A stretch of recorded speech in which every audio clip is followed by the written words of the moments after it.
Hey guys, welcome back to Medical Coding with Blue. Today's episode is all about advice to brand new entry-level medical coders. If you're brand new to my channel, welcome. I am Blue, I'm a medical coder. I have been a medical coder for over 10 years. I created my channel with the hope of sharing all the things that I know with all of you. So if you want more of this content, I hope you'll hit that subscribe button, like, and share this. Okay, so let's get started. Okay, the number one question that I get on my channel would have to be, Blue, I am brand new and everybody wants experience. How am I supposed to get in? I can't get a job. All right, we all have gone through this as brand new medical coders. This is probably the biggest complaint that I hear, and probably one of the things that I dislike the most about this field is that brand new coders in the beginning it's very hard to give them a chance. And it's disheartening, especially when you have worked so hard to pass the credential exam and then you go apply at these places and they keep telling you no because you don't have experience. They tell you to get experience and then come back and apply again. It's all about really, some of it is just being very stubborn, number one. And the other one is getting creative with how you are getting in. So here's the thing. I had to eventually go to a temporary agency and register with them. Now, this temporary agency was an agency that specialized in medical fields, right? So they hired for temporary doctors, nurses, midwives, and LVNs, and medical coders. So I was able to get an assignment. My first assignment was 3 months. So they said at the end of the 3 months that they would pick somebody and that person would stay on and the other two would be let go. Well, I was let go, and it wasn't because I didn't have technical ability. They said I did, but they made their choice. So whatever, my next position was a lot better than that position, and it paid a lot better as well. So in the beginning, when you go through those times of closed doors, just think that that is not your time for that place, or that position was not for you. So there's a bunch of things that you can think of, but you have to stay positive and you have to stay motivated. And when you are applying, you have to apply at a lot of different places. And it does take understanding and knowing what these job listings mean and what are they saying in these job listings to truly understand what's happening. Now, I do have a playlist of the medical coding job listings explained. I talk about the different positions, the billers and the coders. And I talk about like, what does the language mean? Like when they say they want 1 to 3 years experience preferred. Now preferred, the word preferred does not mean required. Now when I was a kid, I wanted to be an attorney. So I am very big on wording and I'm very big on language. And yes, you will see a lot of positions that say 1 to 3 years experience required. This is the one thing that I will tell you guys to just sort of bypass that and still submit your resume anyway. Because sometimes if in the area there's not like a lot of qualified candidates, sometimes they will look at brand new coders who have no experience because they're sort of backed against a wall and they really do need somebody that's credentialed. Believe it or not, people who are not credentialed apply for these positions all the time. So when they do see somebody with a credential, it is good for them. So always make sure that you're putting your resume out to everyone and don't let that little roadblock get in your way, okay? There's another thing as well. Entry-level positions are sort of hiding in the job listings. So I look on Indeed, and like I said, later in this week, I will be doing an episode about explaining another batch of medical coding in billing job positions. I will be doing another one. So sometimes they're hiding and sometimes they're under different names, like risk adjustment. I put in entry-level medical coder and then risk adjustment pulled up. And they are saying that this is an entry-level position. It's brand new. They want somebody that's right out of school. That right there is telling you there is an open position for a brand new medical coder. And how do you know what risk adjustment means? I'm going to be talking about that on that episode. So this is the thing that you guys need to know. Sometimes it's under medical clerk. Sometimes it's under Medical office clerk, sometimes it's under just different names. Sometimes it'll be under coder. Sometimes it'll be under health information specialist. There's a lot of different names that these things come under. So you have to really start to dig and look. If you put in medical coder, only a fraction of those positions are going to come up, okay? You have to change your wording and change what you're putting into the search engine. That's the first part. The second part is really look at your resume. Now, if your resume looks a little thin, you need to look at all of your skills. What kind of skills are you bringing to this employer, right?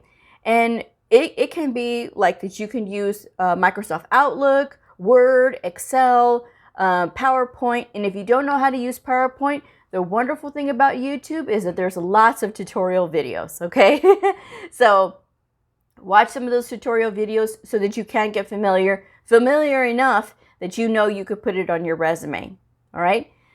The other thing is, when you're looking at these job listings, and yes, while this may be your first time out and you may have never worked in a hospital before or a doctor's office, if you're looking on their job listing and it says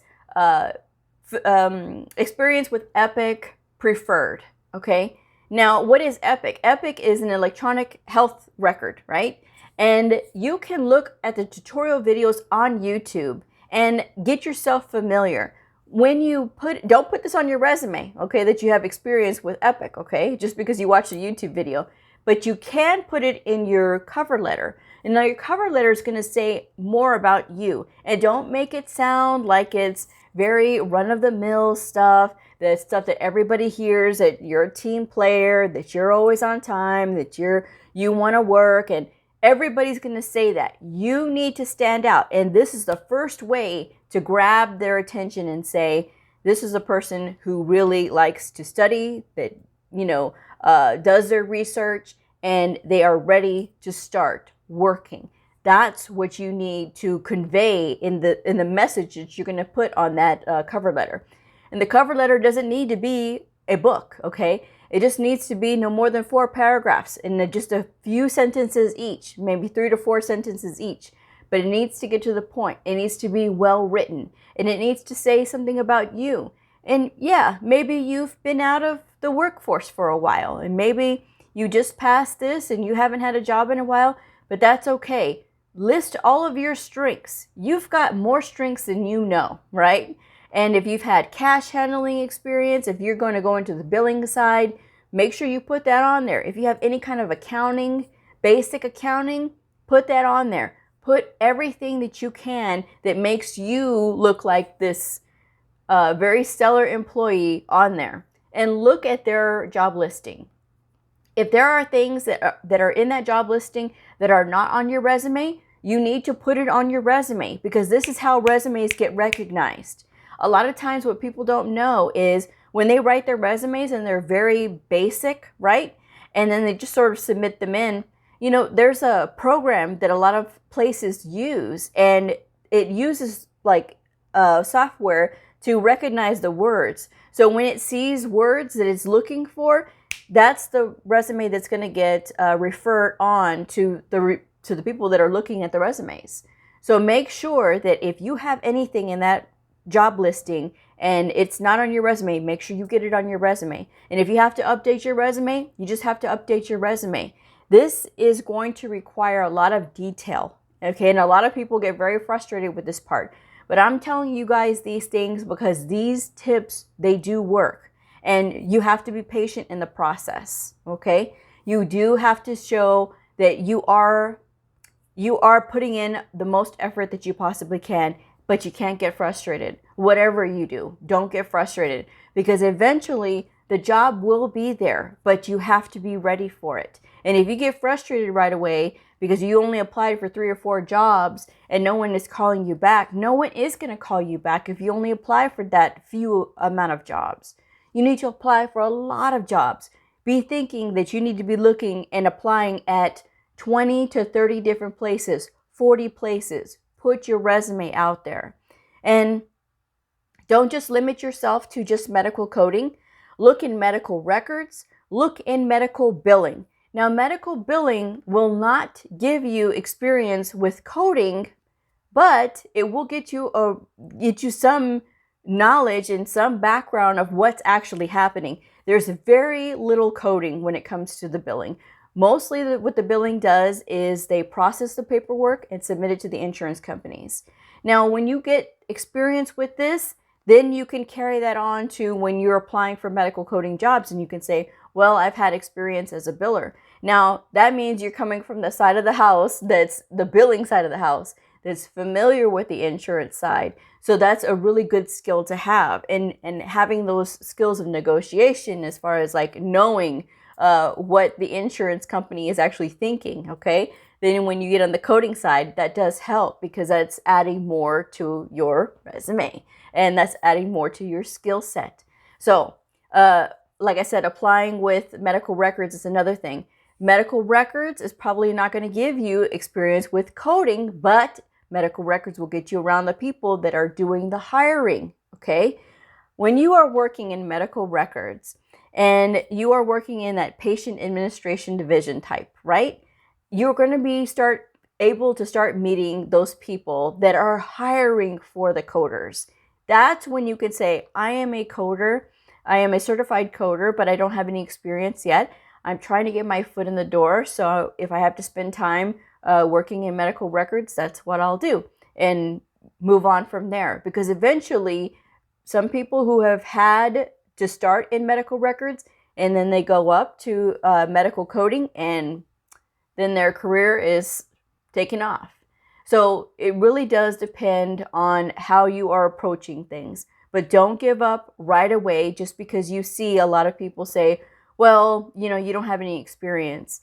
Some people just can't get into coding right off the bat. You have to start at like billing or in medical records. And if that's where you have to start, that's where you have to start. You're not going to be there forever, okay? It's just to get a little bit of experience and some time into the industry under your belt so that way you can move on and move forward.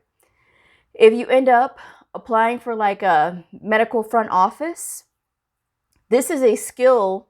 Being a medical coder is a skill that you can bring to this office. Now you could say that I am a certified medical coder and I am just needing to get my foot in the door, but I'm bringing this skill set with me. And this makes me more valuable because it does. Because a lot of times in these doctor's offices or sometimes in these other offices, right, the freestanding places, they don't have a medical coder on staff. So that's something to think about because medical coders do cost quite a pretty penny, right? And so if you have that training, that is bringing extra value and that is going to make you look even better than another candidate because you have a credential, you have been trained in medical coding. And a medical coder is going to be able to spot where, the appropriate codes are going to be picked up and the appropriate procedures are going to be picked up. And this is important because when you are submitting things to the insurance company, that information needs to look right because if it doesn't, then it gets kicked back and then the provider can suffer because maybe the claim doesn't get paid out or there's a delay in payment. So there's the whole thing right there. But if you're having that, if you're going to go in that way by going into like medical front office, then you need to make it clear that you are certified as a medical coder and really play up that strength, okay, until you can get some time in. Maybe you get time in there and then you can move up to being a medical coder. But this is a great career. You just have to really kind of stick with it in the beginning. And a lot of people do get their start by going to a temporary agency. Well, Blue, I still have to keep food on the table. I've got to pay rent. I've got to pay my car. I understand. I truly do. But when it comes to going on temporary assignments or still looking for a job, you can still be working at your other job until you get a call back. That's what I did. Like I said, I worked 7 days a week and I still went out and looked for a job in medical coding. And whenever I could, I went on these interviews until I finally got something with a temporary agency. And I was able to leave all of that behind. Working minimum wage was so physically hard. It was physically demanding. And I was just so tired at the end of it. I was just completely tired and I was done. I was looking at it like I have been through school. I know what I'm doing now and I just want a chance. So when I did finally get my chance at the cancer center that I was working at, I was like, okay, I need to try my best. And that's what I did, and they said I had really good technical ability. But, like I said, that position didn't work, but that was okay because I got an even better position, the next position that I got. And because of that next position, that experience there got me everything that I needed to get the position that I am in now. And I have a great place that I work at. I love where I work. And I love what I do. I love being a medical coder. I don't think I could imagine my life in any other profession, okay? And this is from somebody that wanted to be an attorney. That was my big dream when I was a kid, was to be an attorney. So, but that's not where my life led. Medical coding found me. I always say that all the time. So if you were in that position too, where medical coding sort of found you, there's a reason that things happen. There's a reason that you went to school. There's a reason that you passed your test.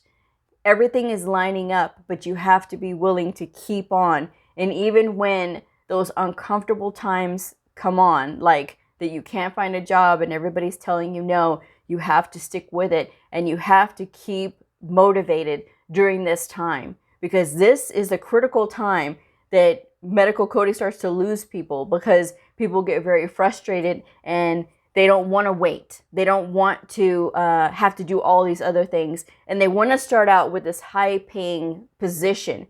You can't, guys. Let's just be real with what you're going to start out at, okay? Look at the Department of Labor or the Bureau of Statistics. I almost had it. The Bureau of Statistics, and it will let you know what a medical coder starts at in your area, okay? And be real with what you're going to start at.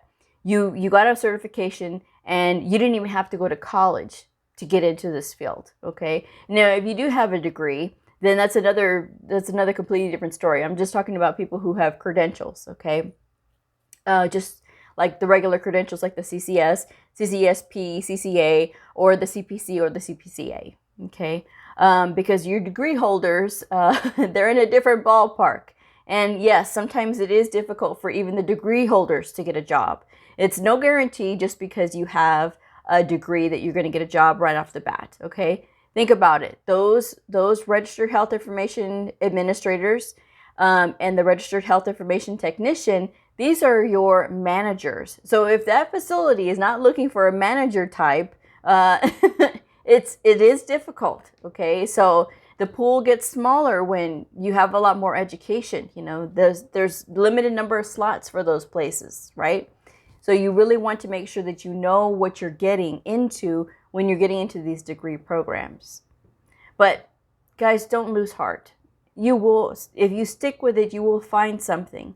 And even if you have to start at medical billing, it's fine, because medical billers don't even have to be certified to be a medical biller. And a lot of times, and you'll see, because I've already got the job listings that I want to talk about on this week's episode that I'm explaining medical coding job listings explain, you're going to see that those medical billing positions, they don't even require a certification. So that is where you can start. That's a good starting place, okay? And also medical records or being a risk adjustment coder.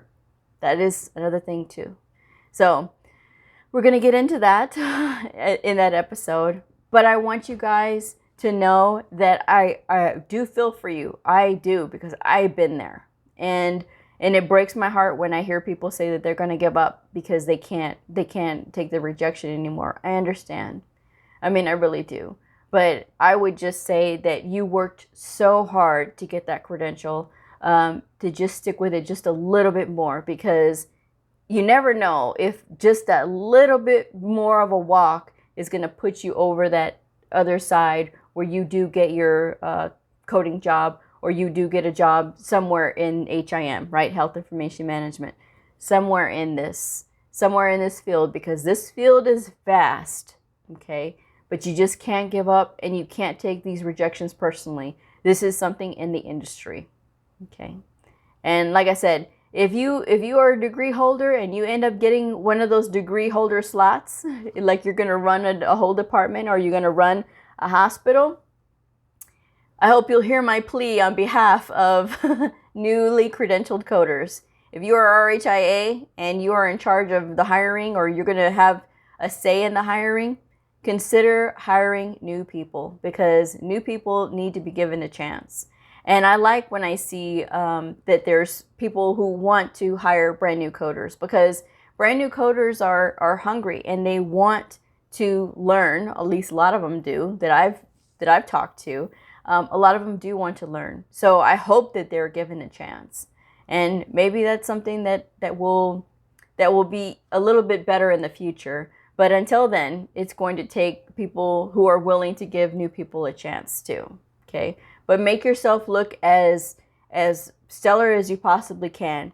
When you are writing, make sure your writing is in good sentence structure. There's no misspelled words. There's no abbreviations. Go over your resume. Make sure your resume is on point. And in talking about the fact that you studied medical terminology, anatomy, and physiology, make sure those things are on there. Well, Blue, that's just common sense if I did medical coding. Guys, remember, this software is picking up those key words. And a lot of times you will see in those job listings that having strong medical terminology, anatomy, and physiology is in there. So take my word for it, guys. It's the details that's going to get you. All right? So keep that in mind. Also, make sure that you're still going over your books. Make sure that you are still practicing. I do have Quiz Friday still up. Quiz Friday I did a long time ago. Now, it seems like a long time ago. But Quiz Friday I used to do. They were exercises and then I would do Answer Monday episodes. If you go to the playlist, I have all of the Quiz Friday episodes and then at the end I do have the Answer Monday episodes that correlate with those episodes. So that way you can continue to do practice, okay? I do recommend that. I will also leave a link for a coding practice book down in the description box below. It's just a title. You don't have to click on the link. Just, look at the title if you want to look it up. So, that way you can still continue to get some practice. I do have a Patreon channel where I do practices on procedure coding, diagnosis coding, and I do crossword puzzles for medical terminology. So if you're interested, I will leave the link for my Patreon down in the description box below. So I'm going to go ahead and wrap this one up. But guys, I hope you guys don't give up, and I hope you guys keep going. When you're looking for a job, don't get discouraged because you never know that one more application will probably be it, where you get at least the interview. Okay, so stay positive and stay encouraged because you will get there. We all went through it. Okay, so my best to all of you. All right, I will go ahead and wrap this one up. If you are a medical coder, a medical coding student, somebody curious about the fascinating world of medical coding, a provider, or a nurse, I invite you to like and subscribe and follow me on my journey in medical coding. I will see y'all next time. Bye.